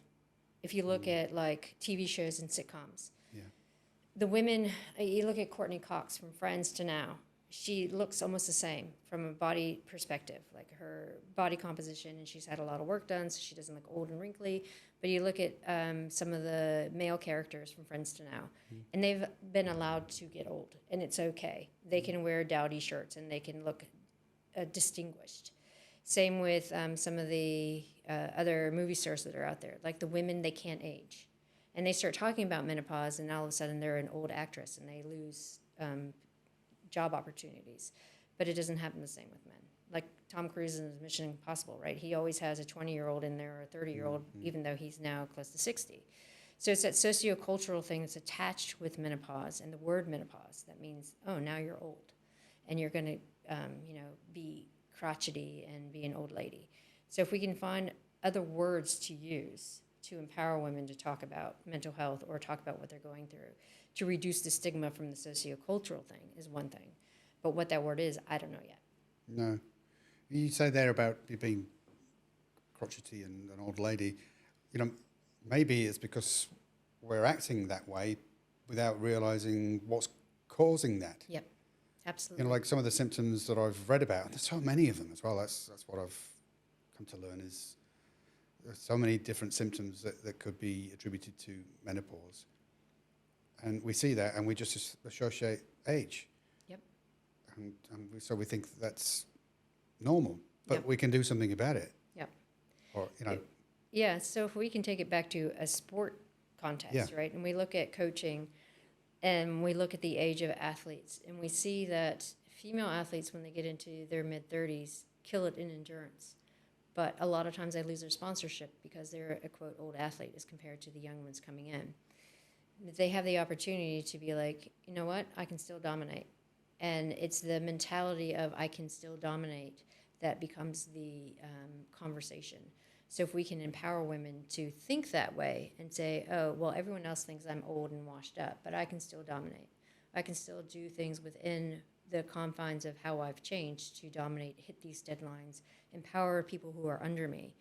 And I don't think anyone has that conversation in the workplace. They just look at all the negative things that are going on. And again, the language that used around that negative behavior or the negative connotations that are coming out perpetuates the negativity. Whereas if we can change it again and push it to, we can dominate, we can hit these deadlines, there's lots of empowerment around here within the confines of what we're doing, and have some of those opportunities, then we see more empowerment. We see it in the sports space, we see it in the coaching space.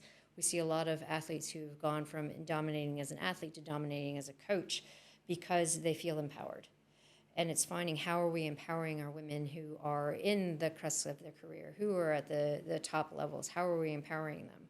And I think we have to look through that female lens, like what words are we using, what kind of workshops or things can we have for women and the men too, so they can understand how we empower each other. And it comes back to the empowerment and taking the negativity out. Because that's what works in the upper echelons of the aging athlete into coach. And I see that a lot of women who have taken my courses or have adopted the ideas of lifting heavy and feeling empowered that way, bring it into their life, and they have better relationships with their kids, they have better relationships with their husband, and they have better workplace relationships. So it's finding some kind of way of empowering women either through physical strength or mental strength that's all about the positive and what they can bring to the table, rather than saying, you used to do this, why are you not doing that now? yeah, completely agree with everything you just said. The thing that springs to mind for me, though, is awareness. Yeah. So if we don't know or understand ourselves and what's going on for us, we're not, physiologically, we're going to feel the way that we're feeling, and the symptoms are making us feel a certain way. It's very hard to just say, I'm going to be this, I'm going to be that, I'm going to be Wonder Woman, right? Yeah. When you don't feel like Right. You Wonder absolutely Woman. don't feel that way. Right. So for me, it seems like, and I thought about this when I was reading about menopause. I can't understand or believe that this is not kind of mainstream, if that's the right word, that we're not Oh, yeah. I'm with you. teaching this at schools, or wherever we need to teach it. How do we raise awareness so that half the population, I think probably more than half the population, understand themselves better first, so that they can help the rest of us Yep. understand them too. Yep. And there's a massive gap there. I'm sure, like you've said, the people you work with, have some significant changes in their lives after they've... Because they understand what's going on. Because of the Yeah. understanding. Yep. Then they can make choices based on that understanding. Yep. But the gap is, How do we get there? how do we raise awareness so people start to even question, actually, is the way I'm feeling necessary? Right. What's Yeah. going on for me, and finding out more. And like you said, I think you touched on it, and I've had conversations about this before as well, is that the places that they would ordinarily go to get advice are not necessarily going to give them the right advice. So Correct. GPs, Correct. you get some great ones. I've got a great GP, interviewed him on here, and he speaks very highly of you, by the way.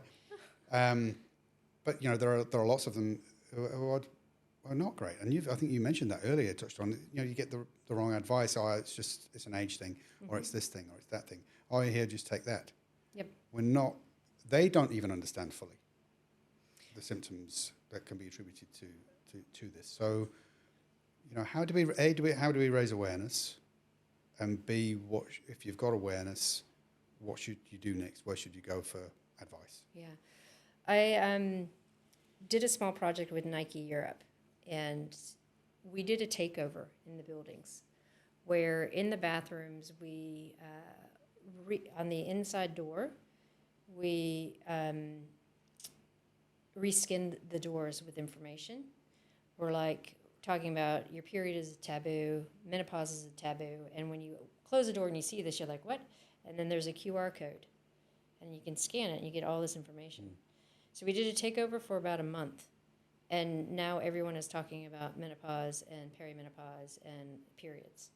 So it's a way of silently kind of going, hey, as a corporation, we know that this is a problem or an issue, but we don't want to point it out, but we're going to start to open the conversation by skinning these doors in both the male, female, and gender-neutral bathrooms. And we'd have a blanket statement of your period is an ergogenic aid. Lifting heavy shit during perimenopause empowers you. Just one short blanket statement, and then go to the QR code for more information.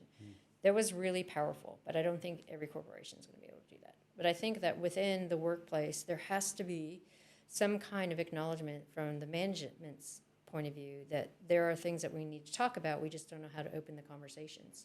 So if we do it in a way that is not overt, but in a way that we know a lot of people are going to find that information, then we can start having that cultural change. Yeah. And I find it hard in New Zealand because they still have the tall poppy syndrome.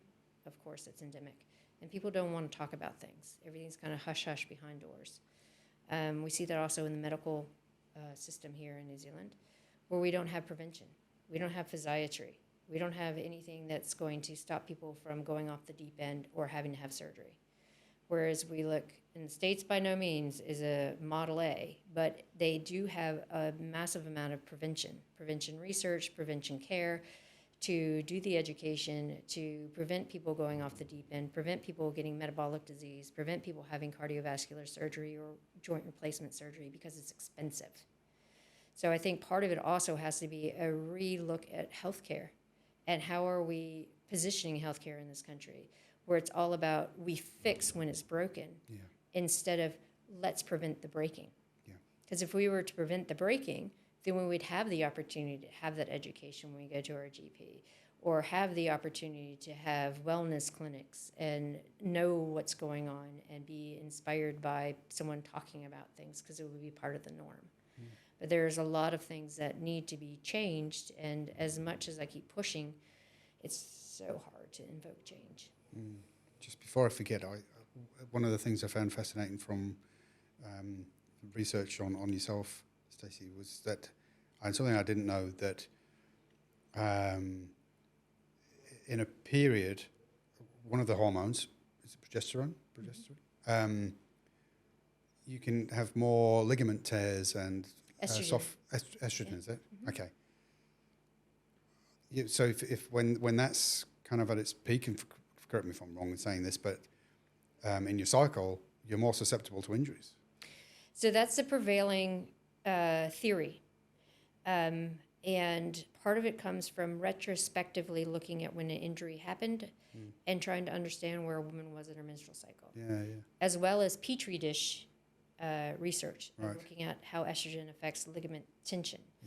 But if we look at the whole body and we think about it from a biological perspective, the human body wouldn't be built to be susceptible to being killed.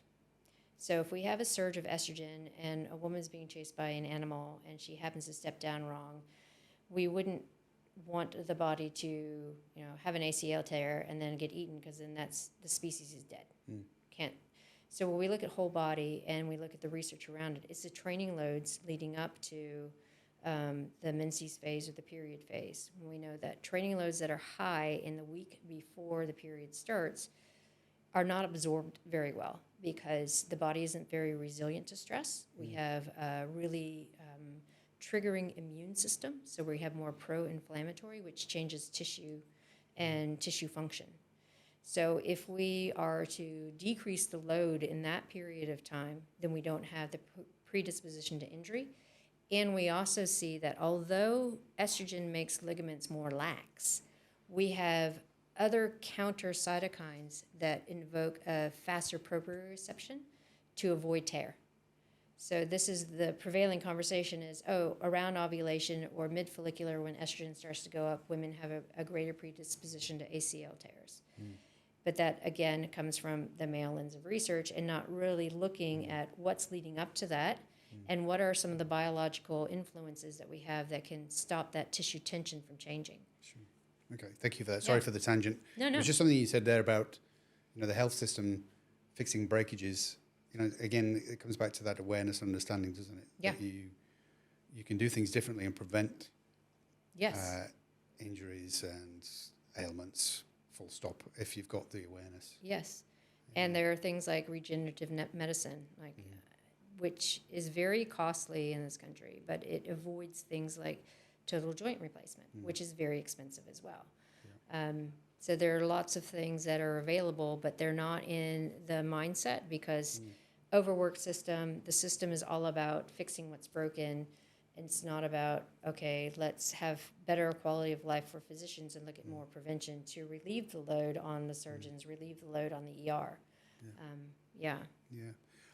Awareness is key, I think.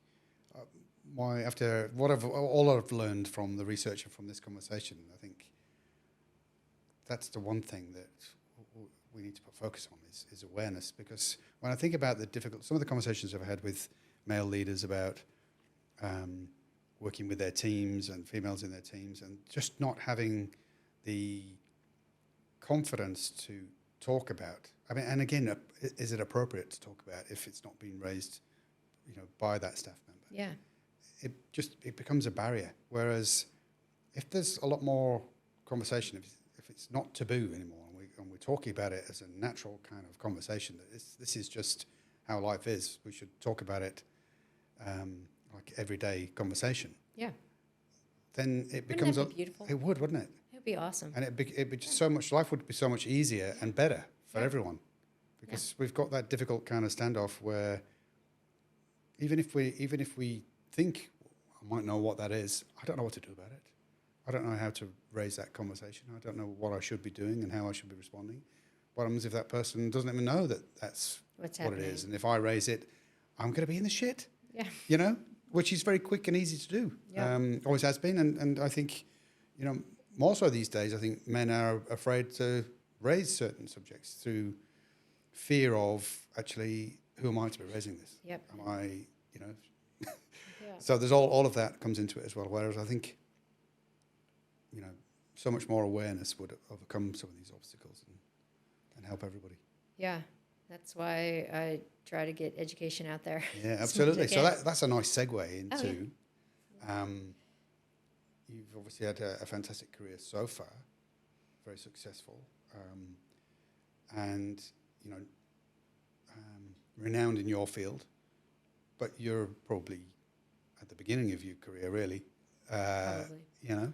Where to from here? What do you want, if you were to kind of zoom forward in time, what would you like your legacy to be? So there's two things to that. Personal, I want my daughter and her friends not to experience all the shit that I've gone through and what my teammates have gone through. I want their life to be easier and more equal. So that becomes a huge driving force for the education component to NSOs and coaches and even their peers. My daughter is very comfortable talking about stuff, but her friends aren't comfortable talking to their moms. So that's, to me, is a worry. Like her friends will ask her to ask me questions about periods and things. I was like, okay, we got to take a step back. Maybe I should have a mom's group and we can all talk about it. So their daughters are comfortable. But then from like a more professional point of view, ideally I would like to work with companies that have big voices. So you're looking at the Nikes, you're looking at Adidas, you're looking at the Gatorades and that kind of stuff. And get rid of their marketing dollars and really get science behind it to work from the top down. So they're not only working through management for education around women and science and biomedical stuff, but it's filtering all the way down to their products. And that's a pipe dream, but it's one that I'm going to keep pushing. And it doesn't have to be me that's affecting the companies. It could be someone who's taken one of the courses or has had conversations and suddenly gets the right person to listen to them, and so they start making changes from within. But if we can get some of the bigger companies that have a loud voice in the sport area, because we see that what happens in sport can filter out to the general population. So if we work sport on out, and then also have conversations outward back in, I think we can really invoke a lot of change. Yeah. So what are you saying there is that you want to be able to influence that. You want to see that, whether it's you directly or indirectly. Yeah. That's what you want to help bring about. I want those conversations to be had and have less. I want women not to feel so afraid of talking about things in the workplace with their coaches, with their athletes. I just, like you were saying earlier, you would just want it to be normalized. Yeah. Yeah. And you said that that's a bit of a pipe dream. Do you believe that statement, or do you feel that that is actually achievable in the not too distant future? I don't think it's achievable in the not so distant future. There's too many cultural nuances that go with those conversations. So we have to look at breaking down cultural barriers, as well as trying to break down the standard, like, male view of things. Like, we look at Saudi Arabia, and they're now looking at the view of, we have to embrace tourism because we don't have as much money now in oil and gas. So they're having to rethink from a cultural standpoint, how are we going to embrace westernized tourism with our religious beliefs? So yes, they're now relaxing some of the rules, but from a cultural standpoint, it doesn't feel right for their women. So you have to break through those cultural barriers in order to embrace it. That's an extreme example. But when we're here, we have to look at things like, what is the Pacifica idea around menopause and menstrual cycle, and how they approach it, and how that might come and filter out into everyday and filter out into the workplace. How does a white woman like me, approach menopause and menstrual cycle and talk about it? It's in my bubble, so I'm generally comfortable, but if I encounter someone who's not, it's still having to read that person to understand how I can approach that conversation. And that's a cultural barrier as well. So there's so many steps that have to be understood before we can have this big, huge conversation. So big questions. So Yeah. so how does that change come about then? Because what you're saying there is it's almost a linear kind of step through. We need some cultural changes in order to be able to I think make they're in changes parallel. about what we've been talking about today. Yeah. Or running parallel. I think they're in Okay. parallel, definitely, because we have, if you look at a typical bell curve, you have early adopters, then a whole bunch, and the late adopters. When we're talking about menstrual cycle, we're in the middle of the bell curve. We've had the early adopters. Now we're having more of the conversations of poverty or period poverty awareness and free menstrual products in the high schools and having open conversation around it. And then we have to have the late adopters. With menopause, we're still in the early adopter phase, and we need to push to get into the bell curve and then have those conversations. Along that early adoptive state, we're also seeing people who are explaining menopause in a non-westernized way. Like in Japanese culture, there's no word for hot flash. Why? Because the idea of getting old and hot flashes is revered. It's not afraid. So it's understanding that and having those conversations in westernized, and then people are like, my hot flashes are so bad I can't sleep. Okay, well, now that we've addressed it, we can actually do things to implement it. You don't have to be held accountable from your symptoms to destroy your life. If you acknowledge them, then we know that there are interventions to come into play. So it's the early adopters who are understanding that, who are then getting that big tipping point to get into the middle of the bell curve. So we're getting there, but we're still pushing. Getting there, do you think that the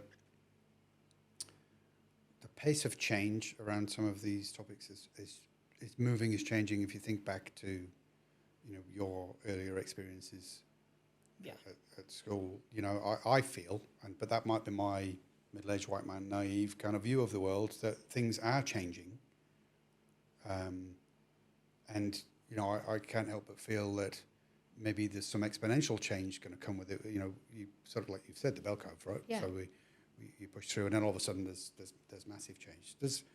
It feels like to me that there's a lot of change happening Yes. globally in a lot of Yes. areas, Yes. across a lot of topics. Yes. Not necessarily, and again, that's another podcast, not necessarily, I don't believe, the kind of change that we actually really need to bring about actual positive change.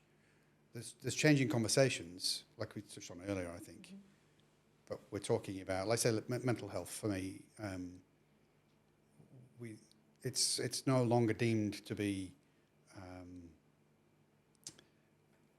problematic to talk about it, but actually, if you are open about it and talk about it, there's still a negative impact when you apply for a job or, Yep. Certain jobs.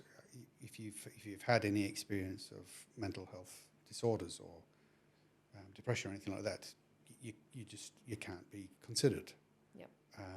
So there's still a stigma attached to that stuff. I don't think we're actually changing underneath. It's what needs to generational change. as well. It's Yeah, generational as it well. is. So part of that whole bell curve and movement, like I've seen it with menstrual cycle, it took a point where the people that were comfortable talking about it got to a point where they are old enough to have a bigger voice and talk about it. So this is what's happened in the past like 4 or 5 years, right? Because I think it started with the women's U.S. soccer team saying, hey, after they won the World Cup, we tracked our menstrual cycle. And then it was, boom, in the global sports news. And that made it into general population. So it's just the age of the people who are talking about it. So when we look at menopause, the group of women who are in their 40s and onward have always, regardless of where they are, as long, westernized, right, grew up with it's taboo to talk about it. Like their moms didn't talk about it. Moms probably didn't even talk about periods. And so to be able to talk about it now is still very uncomfortable. Same with mental health. So we talk about going and getting therapy and trying to get help with it. People automatically assume that having a therapist is a negative thing, that you're going to be on the couch and you're going to be doing retrograde conversations about your childhood and childhood trauma, which is not what it's about, but people still associate that. So now that we have more awareness around menopause, more awareness around mental health, and people going through opportunities to get help or to take control, then when those people get to their particular age where they can talk about it on a global scale, we're going to see that snowball effect. Yeah, it's a shame we have to wait. I know. Generational. I know. For generational change. I know. There's a lot of people who are going to go through a lot of shit, Yes. waiting for that change to happen. Yes. So we need to work out a way of trying to speed up that process, don't we, and break down some of those barriers. And I think, again, for me, it comes back to awareness. Absolutely is key, but then what? Yeah. So what? We've got awareness. What are we going to do with it? Where are the resources to We help? need to give. Yeah, exactly. We need to give people the tools and resources in order to engage differently. Yeah.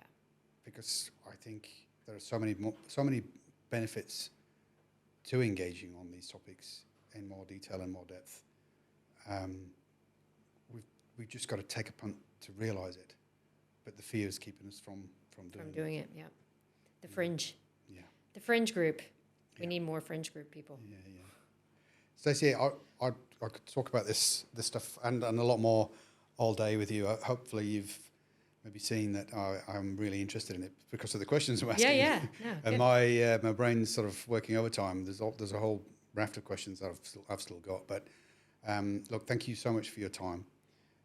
It's been a really interesting conversation. I really wish you all the best with your, I was going to say quest, it's not the right word, but your mission of trying to bring about that positive change in the areas that you're working in. And like you said, working with athletes, but then, working out from that. I wish you all the best with that. Thanks. Every Appreciate it. success. And we'll keep an eye on what you do next. Yeah, and then let me know what I do next. Well, that's a good thing, isn't it? You don't know what you're going to do next. I don't, yeah. It'll pop up in front of you, and you'll decide which way to go. But Yeah. So thank you again for your time. I really appreciate it. No problems. Thanks for having me. Cheers.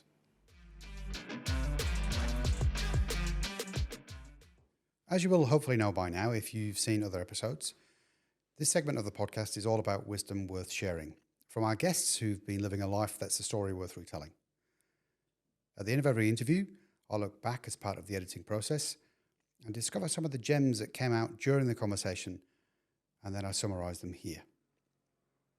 I really enjoyed this interview because I love learning. And listening to Stacy talk about her life career and goals provided an opportunity for me to learn so much. And it didn't stop there, by the way. At the end of the interview, I've since started one of Stacy's courses on menopause. If you're just tuning into this segment as a YouTube short or something, you may be wondering why I did that. But if you watch the whole episode, I think you'll understand why. For me, it's important for men to have a good understanding of this topic. Unless, of course, you'll never come into contact with any women, i.e. you don't have a mother, partner, daughter, or you don't work or interact with any women at all, in which case it probably would be less worthwhile for you. Otherwise, I think the more awareness we have of this natural part of every woman's life, the more able we are to understand, support, and work with those who are experiencing some of the many symptoms associated with perimenopause and menopause. As I spoke about in the interview, since I started increasing my own awareness, I've seen so many indications where this may be a factor in scenarios playing out in every workplace, all over the place. Women understanding themselves better is a big step in the right direction.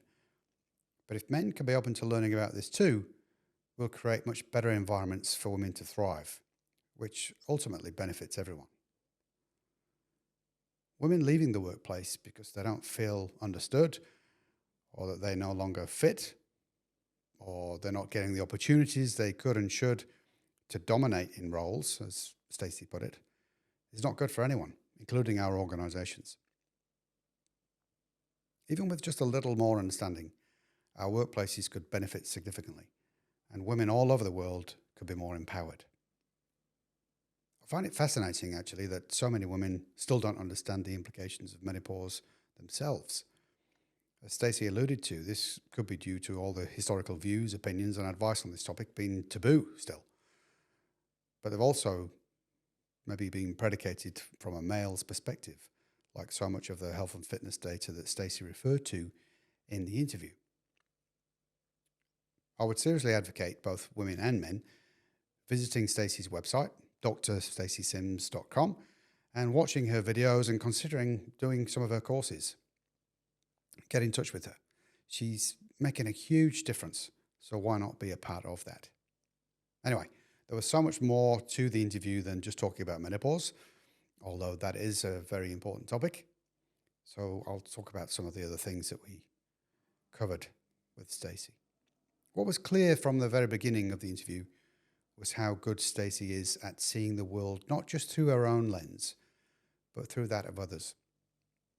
She relayed to us how she was a minority at her school, and that moving around frequently around the world due to her father's career in the armed forces, she grew up as an outsider wherever she was. Even going back home to Indiana for university was like going back to the 1950s, she said.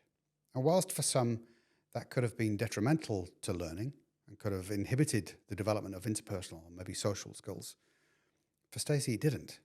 Instead, it provided her with an opportunity to learn about different cultures and to look at everything from an alternate view. That ability and willingness to consider different perspectives has not only stayed with Stacy throughout her adult life, as an attribute that most of us could probably benefit from having more of, it shaped who Stacy has become as a person, and it also shaped her career.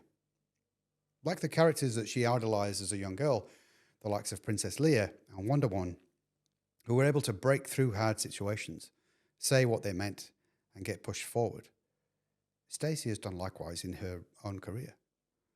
She's been keen to delve into things, to deepen her understanding, and to question things that didn't seem right, even when she's faced adversity in doing so. Like when she was at university, standing up to a lecturer who physically assaulted her when it was her word against everyone else's because they were all afraid to speak up. Or when she was at Stanford, being the scapegoat and being told her problem was she was a woman with a PhD who thought too much. Maybe people would have shied away from challenging such authority. But it's Stacy's willingness to overcome the fear that has enabled and empowered her to become a trailblazer in her field. And as a result, so many women around the world have been benefited from her insight, research, and teaching. Imagine if she hadn't been willing to take that stand, put herself out there with different views and opinions to those of so-called experts in highly credible institutions who have never even thought to look at women's health from a woman's perspective.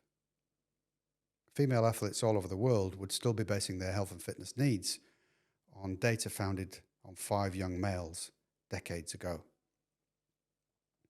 Stacy said that her experiences over the years have taught her how hard she can push and hide her fear. Note that she didn't say eradicate the fear. It's still there. But this is how she's learned to be resilient whilst pushing for her goals as an athlete, in life in general, and in her own career.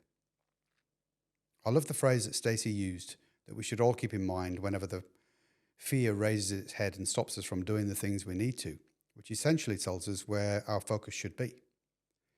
The idea of the outcome can supersede the fear. The idea of the outcome can supersede the fear. Hopefully, you've been able to take many insights away from this interview that you can apply to some aspect of your life, work, and legacy. Use it, share it with others. As I always say, sharing is like teaching, and teaching helps us to retain what we've learned and commit to change, which is necessary if we are to enhance our own life's work. And maybe also don't forget to visit drstacysims.com and continue your learning there. I hope you're happy, safe, and successful in all that you do. And remember, live a life that's a story worth retelling. I'm Steve Worsley, and I look forward to seeing you next time on Life's Work, the podcast all about wisdom worth sharing.